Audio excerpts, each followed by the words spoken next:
Hello everyone. In this video bengithanda sixoxe ngokuthi iyiphi i-hot wallet engcono, iLuno noma iBinance. Womabili lawa ama-hot wallet. Umehluko omkhulu la phakathi kweLuno neBinance ukuthi iBinance ine-BNB token. I-BNB token ayitholakali kuLuno.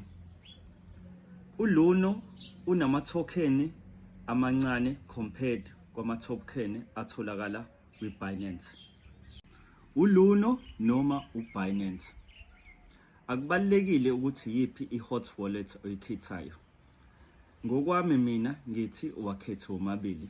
Vula i-wallet kwiLuno, uye kwiwebsite yabo, masuya na kuBinance nakhona, uye kwiwebsite uvule i-account nabo.